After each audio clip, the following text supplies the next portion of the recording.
calling from Atlanta, say he missed me. Well. What's up, Radiant Soul? What's up, Radiant Soul? So as you know, this is a safe space for like-minded individuals who prioritize what? We prioritize wellness over here. So mental wellness, spiritual wellness, emotional wellness, financial wellness. We want to be well in all aspects of our life, but ain't nobody perfect. So don't even put that expectation on yourself. So we're just authentic over here and we try to move consciously, okay? So today we're going to be talking about the state of our heart and how it can cause us to be better or bitter, right? So when you go through a lot of trials and tribulations in your life and you're disappointed, you're betrayed, you kind of never received the love that you deserve, you overgave, you operated from a place of people pleasing and overgiving. And it's like, it's a moment in your life that comes where it's like, I'm tired of this. And you start to be bitter and you start to be like, I'm not overgiving. I'm not going to show love when I don't have to. I'm not going to show up for people. People don't ever show up for me. I'm not going to give grace. Nobody gave me grace. It's a moment in every person's life who has experienced deep betrayal, deep disappointment, where they're finally like, I'm taking my power back. But it's not in a way that's beneficial to them. You're operating from a place of having a bitter heart. You're not kind to people. You're not forgiving. You're not considerate. So you become like the people who hurt you. And that's one of the worst things to do. Let people hurt you. Let people betray you because you didn't know any better. You were naive. A lot of people who took advantage of me, I was naive to the fact that they weren't being genuine. I thought they were being genuine to me. Like, I didn't know that they were going to take advantage of me. So then once it happened and it kind of stripped me of my innocence, and it's like, now you're not moving with a kind, pure heart. And you become like, you're not intentionally becoming like them, but subconsciously you become like them because you start to not be kind. You start to, when you can help somebody, you start to withhold resources because it's like, ain't nobody gonna help me when I need help. God is going to help you, sister. Has there ever been a time in your life where you didn't have what you needed? Has there ever been a time in your life where God didn't come through for you? Like, God has never left me out in the rain. Like, I'm not gonna lie, even when people left me to die, left me to rot, like left me with my, like, just in a horrible mental space, financial space, in every aspect of my life, I'm low. Everybody who I helped left me, talked about me, laughed at me. Like, okay, cool. You have a few people who love you, but most people kick you while you're down. God restores you. God restored me every time. So you don't become like the people who hurt you, and you kind of become aware of the role that you played in your own suffering. So it's like, okay, I could have, now I learned the lesson. So now I'm more intuitive and I have the discernment to know when a person isn't what's best for me quick. Like, it doesn't take me years and years to figure that out. We could spend a week, really, we could spend a month together and I'll, like, hanging out, being friends, whether it's a relationship, a friendship, a business partnership. I can spend a short period of time with you and know if you're good for me or not, just based off the discernment I experienced from going through the betrayal. So even in that, God is teaching us, as he's elevating us in life, he's teaching us to have boundaries, to have self-respect, to not let somebody just walk all over you in the name of being nice and a people pleaser. So I learned valuable lessons on my end. Like, I learned lessons that helped me maneuver life better. So it's like, it was never to punish me. It was always to make me better. So if God wasn't trying to punish me, he wasn't trying to make me bitter. He was trying to make me better. So that means you're giving your power away to other people to have you moving with a bitter heart. And once you start moving with a bitter heart, there's cause and effects that comes with that. So you're not moving with pure intentions and you're going to get that energy back. So when people wrong you and you just be like, oh, God will handle it, you're better off, and don't internalize the pain.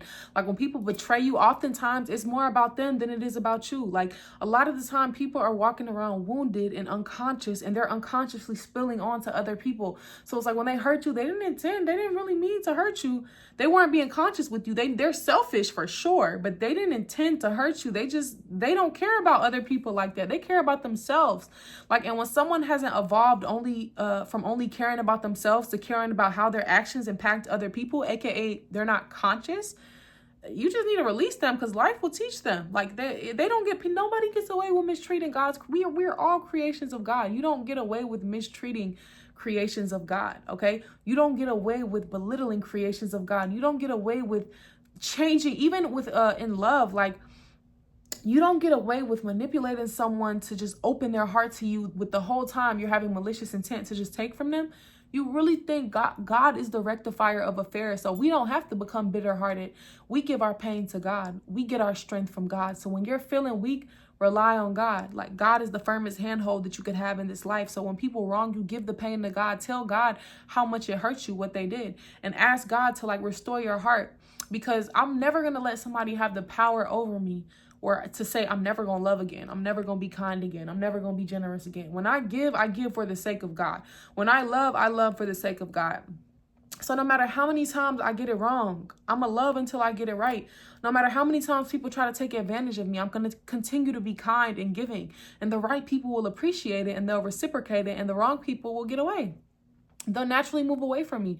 Because again, once you go through deep betrayals, you learn the lesson. Like, okay, it don't take years for me to learn that someone's just a taker and they're not a giver and they're not reciprocal. It doesn't take years for you to learn someone's intentions aren't good.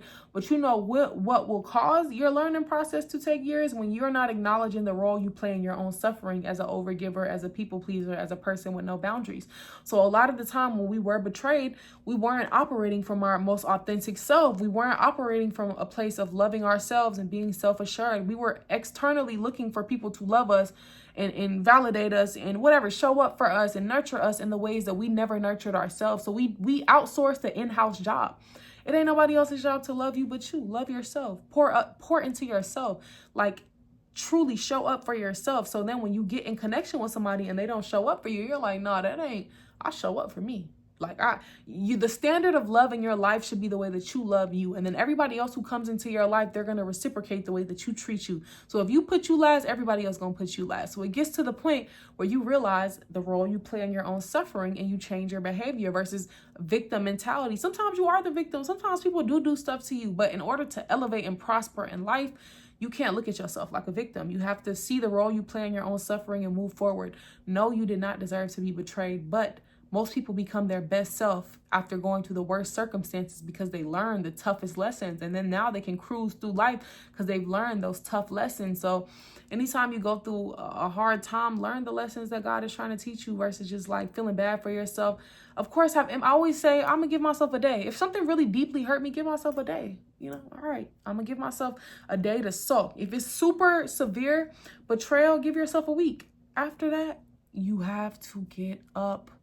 You have to keep living. You have to keep trying. You can't get stuck where somebody hurt you at because that's how you become bitter-hearted. You have to keep living. You have to keep loving. You have to keep trying until you get it right and just applying the knowledge that you learned and analyzing the situation correctly. And when you get betrayed, you can't go to escapism. When somebody breaks your heart, when somebody betrays your trust in business or in friendship, when somebody does something that's detrimental to the relationship, they just disappoint you. It breaks your heart. Our hearts can be broken, you know?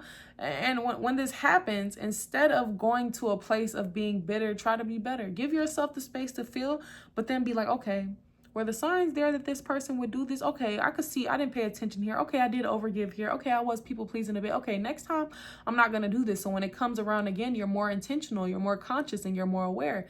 And you have pattern recognition so people can't take advantage of you.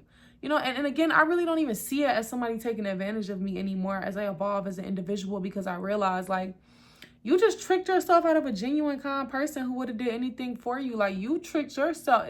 You're lost, okay?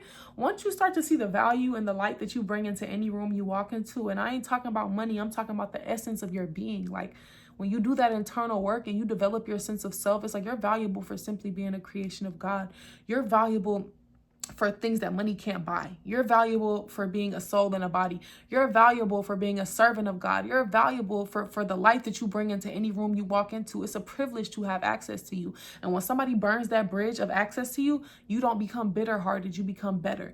You alchemize that energy and you put it into creating something that feels better for you. So whether it's a passion project, sometimes I'll paint, go work out, read, journal, develop yourself, go back to school, start taking a few classes. Like, we always have a choice where to put that energy, because when somebody betrays us, it's a lot of energy. It's pent up.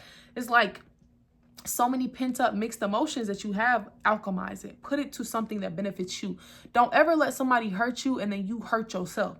So somebody betrays you and now you're going to betray yourself. You're going to start to go to escapism. You're going to start to develop addiction habits. You're going to destroy yourself because somebody else's actions destroyed you, and you're going to follow suit. It's like, that's why I always say forgiveness is not for the other person. It's for you, so you can truly move forward. You can move forward with your life and not become bitter. So it's like when people wrong you and you don't forgive them, it's like you're drinking the poison. You're taking the consequences of their actions. No, when people wrong you, that's on them. Just be like, you know what? That's a flaw of their character. That has nothing to do with me. I'm amazing. I'm great. But a lot of times when we let people wrong us, in the first place, we don't even feel good about ourselves. We're looking for external validation. So it's hard to, mentally be in that strong place where you're like, I know I'm valuable. But through trials and tribulations, you can develop yourself mentally and realize like, I'm really a great person. I didn't deserve that treatment, and that's on them. God will rectify it. God will deal with them versus you internalizing their behavior and becoming bitter.